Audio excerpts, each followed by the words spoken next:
मृत्यु का साक्षात्कार। बहुत समय पहले की बात है। एक छोटे से गांव में एक व्यक्ति रहता था जिसका नाम अर्जुन था। अर्जुन एक मेहनती और साधारण किसान था। वह दिन रात खेतों में काम करता और अपने परिवार के साथ खुश रहता। लेकिन एक दिन उसे एक गहरी चिंता ने घेर लिया। उसे यह सवाल परेशान करने लगा कि मृत्यु के समय इंसान को कैसा अनुभव होता है। अर्जुन के मन में यह सवाल बार बार उठता और वह सोचता कि क्या मृत्यु के समय दुख और डर होगा या फिर यह एक शांतिपूर्ण अनुभव होगा। एक दिन उसने फैसला किया कि वह महात्मा बुद्ध से इस सवाल का उत्तर पूछेगा। अर्जुन महात्मा बुद्ध के पास गया। बुद्ध उस समय अपने शिष्यों के साथ एक बोधि वृक्ष के नीचे ध्यान कर रहे थे। अर्जुन ने हाथ जोड़कर उनसे पूछा, हे महात्मा, कृपया मुझे बताइए, जब इंसान का अंतिम समय आता है तो उसे कैसा अनुभव होता है? क्या वह डर, दर्द या अंधकार में डूब जाता है?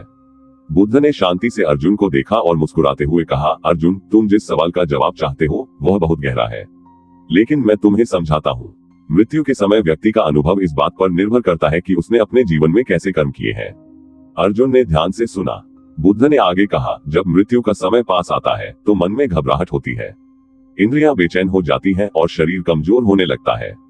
यदि किसी व्यक्ति ने अपने जीवन में अच्छे कर्म किए हैं तो मृत्यु का समय उसके लिए शांति और संतोष का समय बन सकता है।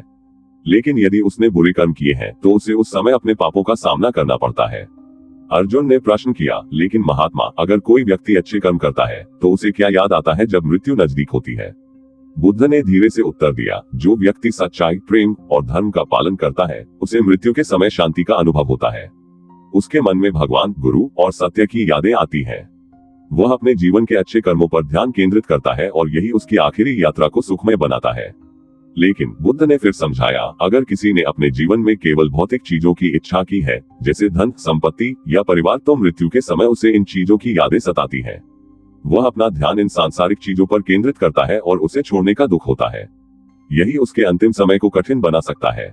अर्जुन को बुद्ध की बातें समझ में आने लगी।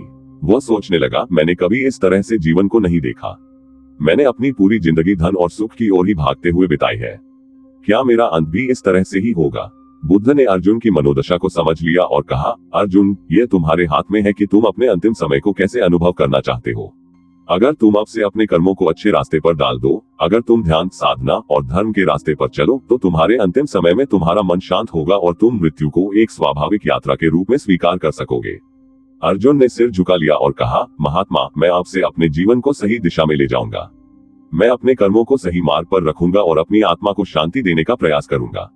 महात्मा बुद्ध ने उसे आशीर्वाद दिया और कहा, यही सबसे बड़ा ज्ञान है अर्जुन। हम जो जीवन में बोते हैं वही हमारे अंतिम समय में फलित होता है। अर्जुन ने बुद्ध से शिक्षा ली और अपने जीवन में बदलाव लाने की शुरुआत की। उसने अपने कर्मों को सत्य, अहिंसा और प्रेम के रास्ते पर डाल दिया। और जब उसका समय आया तो वह शांतिपूर्वक अपने अंत का स्वागत करने में सक्षम था, क्योंकि वह जानता था कि उसकी यात्रा पूरी हो चुकी थी और वह जो भी कर्म कर चुका था वही उसे अगले कदम की ओर ले जाएगा। ये कहानी हमें ये सिखाती है कि मृत्यु केवल एक शारीरिक घटना नहीं है, बल्कि यह हमारी जीवन यात्रा का हिस्सा है और उसे हम जितना बेहतर समझेंगे उतना ही हम अपने अंतिम समय को शांति से स्वीकार कर पाएंगे।